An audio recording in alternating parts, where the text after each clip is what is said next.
Effective communication skills are fundamental to success in many aspects of life.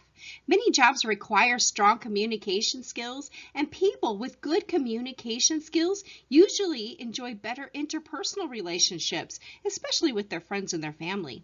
Effective communication is a key to interpersonal skills, and learning how we can improve our communication has many benefits. But how can you really develop these skills? First, become an engaged listener. People often focus on what they should say, but effective communication is less about talking and more about listening. Listening well means just understanding the words, not so much, but not also about the information being communicated. It's really about understanding the emotions the speaker is trying to communicate. There is a big difference between an engaged listening and simply hearing. When you really listen, you're engaged with what's being said. You'll hear the subtle intonations in someone's voice, and that'll tell you how the person is feeling and the emotions they're communicating. When you're an engaged learner, not only will you better understand the other person, you'll also make that person feel heard and understood. It develops stronger, deeper connections between you. By communicating in this way, you will also experience a process that's going to lower your stress, support your physical and emotional well-being, and if the person you're talking to is calm, for example, listening in an engaged way will really help to calm you too. Similarly, if a person is very agitated, and you can help them to calm by listening to them in an attentive way and making them feel understood. So within being an engaged listener, there are ways that you can do this. First, focus on the speaker. Focus on their body language. What is their tone of voice? What other nonverbal cues do you see? The tone of voice conveys emotion. So if you're thinking about other things, checking your text messages or doodling, you're going to miss those nonverbal cues and the emotional content behind the words that are being spoken. And if the person talking is similarly distracted, you'll be able to quickly pick up on it. If you find it hard to concentrate on speakers, try repeating their words in your head. It's going to reinforce their message and help you to stay focused. Also, favor your right ear. Did you know that the left side of your brain contains the primary processing center for your speech comprehension and your motion? The left side of the brain is connected to the right side of the body. So if you favor your right ear, it's going to help you to better detect those emotional nuances of what someone is saying. Try keeping your posture straight, your chin down. Tilt your right ear toward the speaker, and this is going to make it easier to pick up on those frequencies of human speech that contain that really high emotional content of what is being said. Next, avoid interrupting or trying to redirect the conversation to what you want to talk to by something like, well, if you think that's bad, let me tell you. Listening is not the same thing as waiting for your turn to talk. You can concentrate on what someone is saying if you're forming what you're going to say next. It doesn't work. Often, a speaker can read your facial expressions and they are immediately going to know that your mind is somewhere else. Show interest in what they're saying. Nod. Smile. Make sure that your posture is open and inviting, and encourage the speaker to continue as you add small verbal comments like, really, huh, yeah, yes, uh-huh. Set aside any judgment. Really, in order to communicate effectively with someone, you really don't have to like them. You don't have to agree with them. You don't have to agree with their ideas, their values, or even their opinions. But you do need to set aside your judgment and withhold blame and criticism in order to understand them. And this can be very difficult during communication, especially when communication is successfully executed. It leads to the most unlikely and profound connections, though. Provide some feedback. If there seems to be a little bit of disconnect between you and the speaker, reflect on what's being said by paraphrasing. What I'm hearing is, sounds like you're saying. Those are great ways to really reflect back. Don't simply repeat what they said verbatim, though. Then you sound insincere or even unintelligent. Instead, express what the speaker's words mean to you. Ask questions to clarify points. Do you mean that? Really? Did this really occur? Is that what you mean?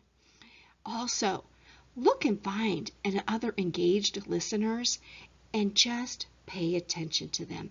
What do they do? How do they really focus? And what makes them so engaged? Another skill is to pay attention to those nonverbal signals. When we talk things out or when we communicate things that we really care about, we do so by using nonverbal signatures or signals. This is a communication. It's body language. It has facial expressions, body movement, gestures, eye contact, posture, the tone of our voice, and even muscle tension and breathing. The way you look, listen, move, and react. It tells other people more about how you're feeling than those words alone ever can. Developing the ability to understand and use nonverbal communication can help you connect with others, express what you really mean, navigate challenging situations, and build better relationships, both at home and at work. Next, make sure that you keep your stress in check, because to communicate effectively, you need to be aware of and in control of your emotions, and that means you really need to learn how to manage that stress. When you're stressed, you're more likely to misread, you're going to send some confusing signs, or you may even do some nonverbal signals that are really putting off other people. Maybe you lapse into really strange patterns of behavior. How many times have you felt stressed out when you were disagreeing with someone, and then you regret something that you said or you did? If you can quickly relieve stress and return to that calm state, you'll not only avoid these regrets, but in many cases, you will also calm the other person as well. It's only when you are in a calm, relaxed state that you'll be able to know whether the situation requires a response or whether the other person's signal really indicates that you should just be quiet. Skill 4 is to assert yourself. So being direct and assertive, this really is going to make for clear communication, and it's going to help you also by boosting your own self-esteem and your own decision-making abilities. Being assertive means expressing your thoughts, your feelings, your needs in a very open and honest way, while standing up for yourself and respecting others. Assertive does not mean that you're hostile, that you're aggressive, or that you are demanding. Effective communication is about understanding the other person and not about winning an argument or forcing your opinions on others. So exactly what is assertiveness? There are several different types. There are 3.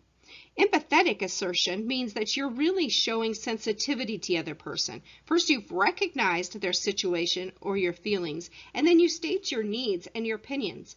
I know you've been really busy at work, but I want you to take time for us as well. That might be one example. Escalating assertion is when your first attempts may not be very successful. Then you want to become a little more firm, especially as time passes and your information's not getting out. And you may want to really outline some consequences or really impact what happens when you are not being listened to. If you don't abide by the contract, I'll be forced to pursue legal action. Or maybe you need to show people what the consequence is. You know, when you didn't do what I asked, it made me feel like you didn't really care.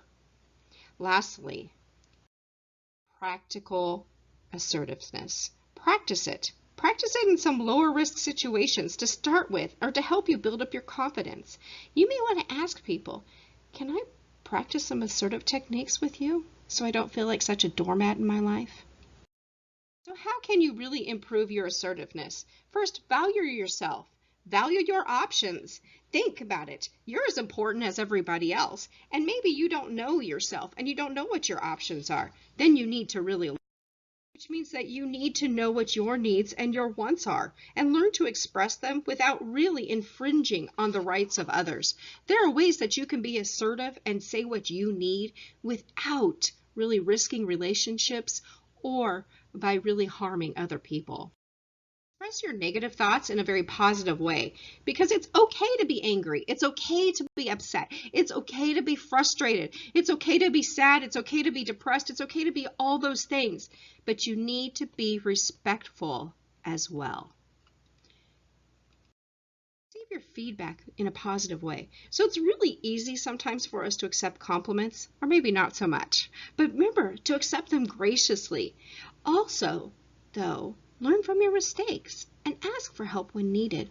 When someone says, that really bothered me that you did whatever, apologize. Don't focus on it. Don't obsess over it. Just apologize and move on.